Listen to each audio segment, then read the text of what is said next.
Hello friends, today we are going to take a look into a collection of one of the exhibits from the open air exhibition premises of Indira Gandhi Rashtriya Manav Sangrahalaya. The Tribal Habitat exhibition is the first and foremost exhibition set up in the later period of the 19th century. The exhibition at present has a collection of about 44 exhibits comprising of traditional tribal house types, shrines, gates and dormitories coming from different geographical settings of the country. Interestingly, the house types collected and installed in the exhibition are the result of community presence in the museum. The materials used in the preparation of these life-size vernacular structures are collected in situ from the respective tribal villages who actively participate in the making of these exhibitions. The museum curators who visits the community conduct extensive fieldwork, and this constant interaction with the communities have enabled to bridge and strengthen the museum and community relationship. This strong bond of the museum curators and community has been a cumulative force to the development of this National Museum. In this guided tour, we will be showing you one of our important collections that comes from the Chakhesang Naga tribe from Phek district of Nagaland. The housing materials like bamboo, thatching grass, cane and bamboo binding elements and carved pillars and columns collected and prepared by the villagers were transported to the museum. After the arrival of the materials, a team of villagers attended the museum to erect this magnificent structure in the Tribal Habitat open air exhibition of the museum. The house was collected by IGRMS in the year 2003. It was prepared by the Chakhesang Naga tribe of Chajuba village, and IGRMS also sought institutional collaboration with Northeast Zone Cultural Center of Ministry of Culture of Government of India to initiate this museum project for the installation of traditional house type of Chakhesang Naga tribe.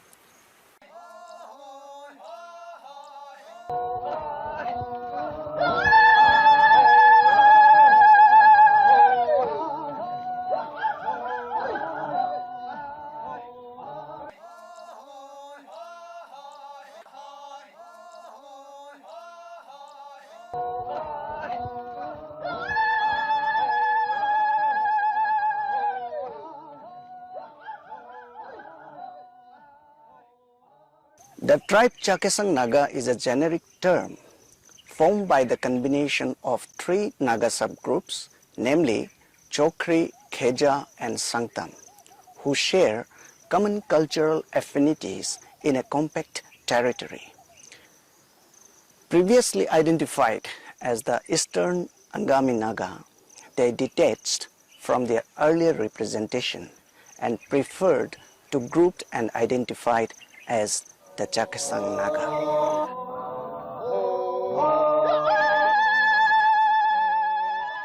They are largely distributed in the cold hilly region of the Phek district of Nagaland. Traditionally, they had their independent social political structure of the village, which are now governed by the elected village head and his council members. The economic resources of land, forests and water are controlled at the village, clan, lineage and individual levels. They practice both jhum as well as terrace cultivation. Kunemechi literally means the house of merit.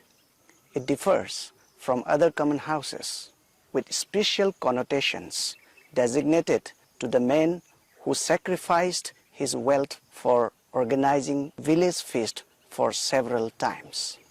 A grandeur horn-like projection of the house marks special status of the person and his family in the society.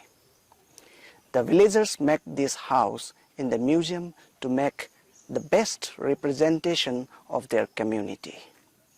The house exhibited in the museum premises marks the traditional house type that adores with highest achievement. The house is rectangular in ground plan and divided into 2 rooms. It has front veranda separated by a thick wooden wall carrying curved motifs and decorated elements to narrate the achievements of a person who owned it. Near the entrance, a space is reserved for keeping agricultural implements, granaries, pounding table, important household article of the family. The other side of the house is a big hall, and here it lies a fireplace, and this space is highly important and belongs to the head of the family. A multi-tiered hanging platform above the fireplace is of immense importance. Meats, vegetables, firewood, baskets and edibles are placed or hanged on this platform to dehydrate the food materials for longer use. The space exhibits a big bedstead and a wooden container which are prepared from a single tree. This sacred space is meant only for the head of the family and his wife. Another enclosure at the rear portion is meant for their children. The interior of the house has mud flooring where wooden containers, stools are kept. One of the important items on display is the magnificent piece of log drum collected from the village. It is a musical drum as also used in feast-giving ceremony for storing rice beer. Thickly thatched roof of local grass in a traditional pattern gives longevity and helps in resisting high winds. The pattern of using uniformly bounded bunches, thickly clothed and intermingled together, are tied on inclined roof and reaches up to the ridge. The ridge and the roofing structure gently tapers backward that ensures protection against the heavy rain and the burning heat of the sun. The wooden seat of household head is prepared from a single log, and it is prohibited for others to use it. This wooden seat is pride possession of the owner, and its unwanted use is regarded to be a kind of disrespect to the head of the house. The central pillar that lies at the center of the house has a trunk-like pillar.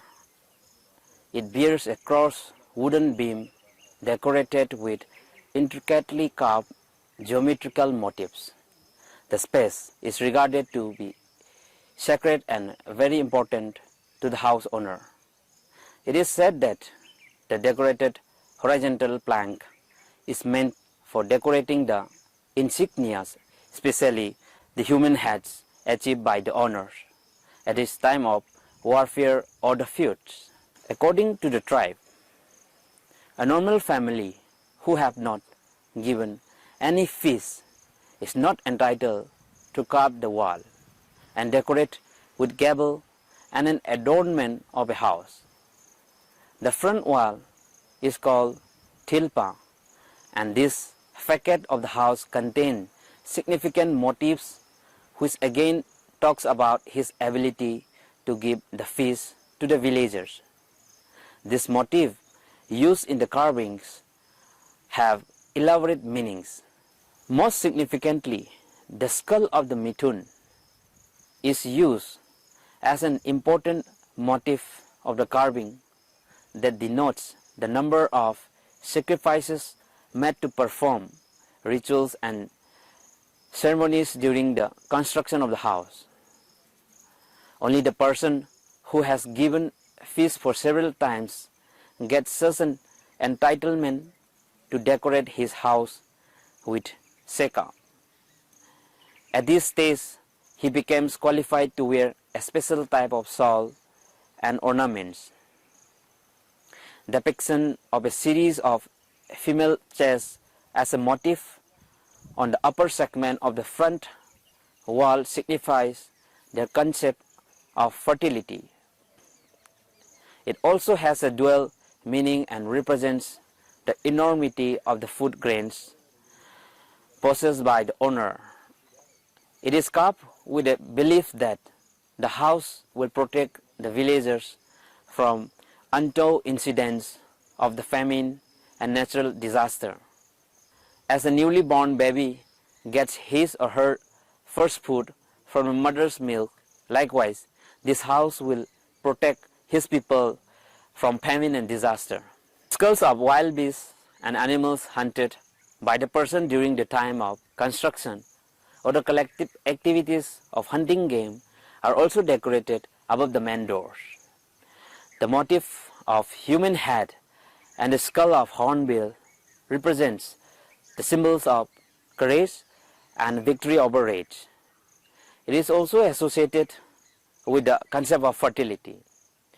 And the 5 upright pillars standing in front of the house bears various carved motifs, such as warrior, the spirit of which will guard and protect the house from any kind of destruction and unwanted evil forces. Chakhru, also known as the village gate. In olden days, the Naga villagers used to indulge in constant fight with enemies to keep their territory and resource safe and secure. So headhunting expedition was meant as an important practice associated with the cult of the fertility. It was essential for every village to construct their village fence as well as gates very strongly as the strategic point to serve the village from enemy raids. A village in its different direction of the boundary maintains 3 or 4 gates, and these village gates are voluntarily controlled by the warriors who are the members of the youth dormitory, called the morung. The single wooden door of the gate, that is Chakhru, possesses beautiful carvings of the warrior, fighting bulls, female breasts, and heavily symbols of the sun, the moon, and the star, etc. These heavily symbols are carved to witness the heroic deeds, sacrifices, and the feasts that were made out in the village.